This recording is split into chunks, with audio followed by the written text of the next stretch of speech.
નમસ્કાર વિદ્યાર્થી મિત્રો, આજે આપણે ધોરણ 9 વિષય ગુજરાતી તૃતીય ભાષા કાવ્ય નંબર 12 તો જાણો. તો આપણે આજે તો જાણો કાવ્યનો અભ્યાસ કરવા જઈ રહ્યા છીએ. વિદ્યાર્થી મિત્રો, સૌપ્રથમ આપણે કાવ્યના કવિનો ટૂંકમાં પરિચય મેળવીશું. કાવ્યના કવિનું નામ છે સુરેશ દલાલ. સુરેશ દલાલજીનો જન્મ 11-10-1932 થયો હતો. તેઓનું અવસાન 10-8-2012 થયું હતું.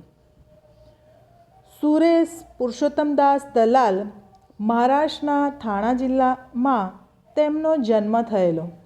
એકાંત, તારીખનું ઘર, નજરું લાગી, ઇટ્ટા કિટ્ટા, ધીંગા મસ્તી, અલગ ચલાણું, બિલ્લું, પગની હોડી, હાથ હલેસા, ટીંગા ટોળી તેમના મુખ્ય કાવ્ય સંગ્રહો છે.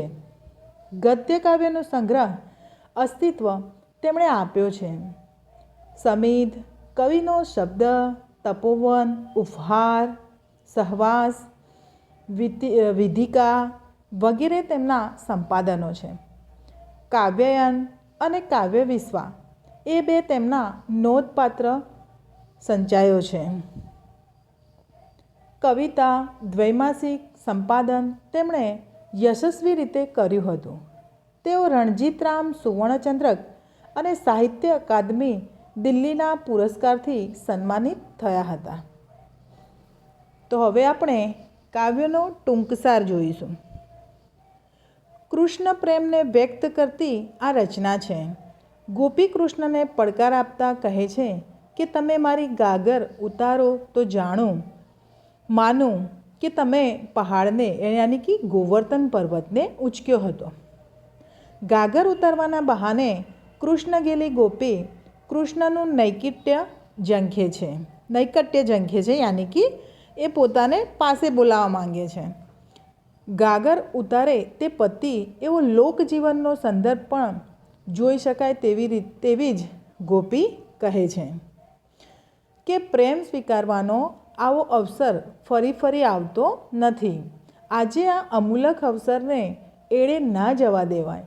વાંસળી, જમુનાજી ગાયો જેવા સંદર્ભોથી કવિ ગીત રચના ગોકુળનું અને પ્રેમનું વાતાવરણ રચ્યું છે. તો આ કાવ્યમાં કૃષ્ણ ગેલી ગોપી ભગવાન શ્રી કૃષ્ણને પોતાના નજીક બોલાવવા માંગે છે. હવે આપણે કાવ્યનું પઠન કરીશું. મારી ગાગર ઉતારો તો જાણું કે રાજ તમે ઉચક્યો તો પહાડને. હું તો ઘરે ઘરે જઈને વખાણું કે રાજ તમે ઉચક્યો તો પહાડને. આખો દી વાસળીને હાથમાં રમાડો કહાના, એમાં શું હોય ઝાઝા વેતા. કાંટાળી કેડી પર ગાગર લઈને અમે આવતા જતાને સ્મિત દેતા. હું તો વહેલી જમુનાને અહીં આણું, મારી ગાગર ઉતારો તો જાણું કે રાજ તમે ઉચક્યો તો પહાડને. ડચકારા દઈ દઈને ગાયો ચરાવવી ને છાસમય ખાઈ લેવો પોરો. ચપટીમાં આવું તો કામ કરી નાખે અહીં નાનકડો ગોકુળનો છોરો. ફરી નહીં આવે ટાણું, મારી ગાગર ઉતારો તો જાણું કે રાજ તમે ઉચક્યો તો પહાડને. તો વિદ્યાર્થી મિત્રો, હવે આપણે કાવ્યની દરેક પંક્તિને સમજવાનો પ્રયાસ કરીશું. મારી ગાગર ઉતારો તો જાણું કે રાજ તમે ઉચક્યો તો પહાડને. હું તો ઘરે ઘરે જઈને વખાણું કે રાજ તમે ઉચક્યો તો પહાડને. તો આ પંક્તિમાં કવિ એમ કહેવા માંગે છે કે રાજ મારા માથેથી ગાગર ઉતારો છો તો હું માનીશ કે તમે ગોવર્ધન પર્વતને ઉચક્યો હતો, અને આ વાતના વખાણ હું તો ઘરે ઘરે જઈને કરીશ કે તમે પહાડને ઉચક્યો હતો. યાની ગોપી ભગવાન શ્રી કૃષ્ણને કહે છે કે ભગવાન તમે એમ કે મારી ગાગર યાની ગોપીના માથે જે ગળો છે, તમે જેને હિન્દીમાં મટકા કહેતે હો ના, તો એ ગાગર ગુજરાતીમાં જેને માટલું કહેવાય છે. તો એ ગળો છે તે ગોપીના માથે છે. તો ગોપી કહે છે કે તમે એમ કે મારી ગાગર ઉતારો તો હું જાણું કે તમે ગોવર્ધન પર્વતને ઉચક્યો હતો, અને જો તમે ઉતારશો તો હું દરેકના ઘરે ઘરે જઈને તમારા એમ કે વખાણ કરીશ અને કહીશ કે તમે ગોવર્ધન પર્વતને ઉચક્યો હતો. નેક્સ્ટ, આખો દી વાસળીને હાથમાં રમાડો કાના, એમાં શા હોય જાજા વેતા, કાંટાળી કેડી પર ગાગર લઈને અમે આવતા જતાને સ્મિત દેતા. હું તો વહેતી જમુનાને અહીં આણું, મારી ગાગર ઉતારો તો જાણું કે રાજ તમે ઉચક્યો તો પહાડને. હવે આ પંક્તિમાં કવિએ કહ્યું છે કે કાનજી આખો દિવસ વાંસળી વગાડો છો, એમાં શું ડાપણ? અમે તો કાંટાળી કેડી પર એટલે કે કાંટાવાળા રસ્તા પર માથા પર ગાગર મૂકીને આવીએ છીએ અને જઈએ છીએ અને સ્મિત આપતા રહીએ છીએ, એટલે કે ખુશ રહીએ છીએ. હું તો વહેલી જમુનાને અહીં લાવું છું, એટલે જમુના નદીનું પાણી ભરી લાવું છું. રાજ મારી ગાગર ઉતારો તો જાણું કે તમે ગોવર્ધન પર્વતને ઉચક્યો હતો. હવે અહીંયા ગોપી શું કહે છે કે ભગવાન શ્રી કૃષ્ણ તમે તો એમ કે આખો દિવસ વાંસળી વગાડો છો, એમાં શું ડાપણ છે? એમાં શું મોટી વાત છે? અમે તો કાંટાળી કેડી પર યાની કાંટાવાળા રસ્તા પર એટલે કે કાંટાવાળા રસ્તા પર માથા ઉપર ગળો મૂકીને આવીએ છીએ, જઈએ છીએ, અને તે છતાંય એમ કે અમે સ્મિત આપતા રહીએ છીએ, તો ખુશ રહીએ છીએ.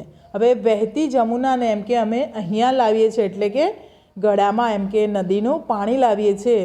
રાજ તમે મારી એમ કે ગાગર ઉતારો તો હું જાણું કે તમે ગોવર્ધન પર્વતને ઉચક્યો હતો. નેક્સ્ટ, ડચકારા દઈ દઈને ગાયો ચરાવવી ને છાયમહી ખાઈ લેવો પોરો, ચપટીમાં આવું તો કામ કરી નાખે અહીં નાનકડો ગોકુળનો છોરો, ફરી ફરી નહીં આવે ટાણું, મારી ગાગર ઉતારો તો જાણું કે રાજ તમે ઉચક્યો તો પહાડને. તો આ પંક્તિમાં ડચકારા દઈને ગાયો ચરાવવી અને પછી છાયામાં પોરો ખાઈ લેવો એટલે કે આરામ કરી લેવો, આ કામ તો ગોકુળનો છોકરો ચપટી વગાડતા કરી દે. તો ગોપી કહે છે કે એમ કે ડચકારા દઈ દઈને તમે જે ગાયો ચરાવો છો અને પછી છાયામાં બેસી જવાનું, એમ કે થાક ખાઈ લેવાનો, આરામ કરી લેવાનો, તો આ કામ તો એમ કે અમારા ગોકુળની અંદર નાનકડો એમ કે ગોકુળનો છોકરો પણ ચપટી વગાડતાની સાથે કરી દે છે.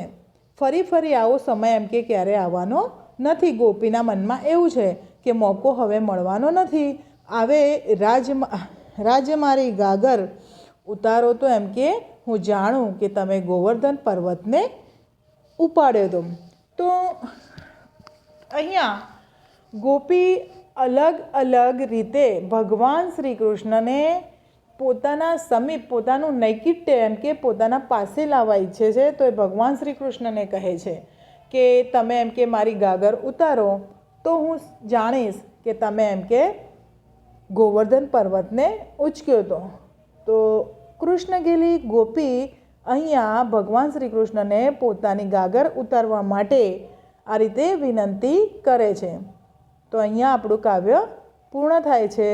તો વિદ્યાર્થી મિત્રો, તમને જો આ સમજૂતી પસંદ આવી હોય તો ચેનલને લાઈક કરો, શેર કરો, સબસ્ક્રાઈબ કરો. Thank you.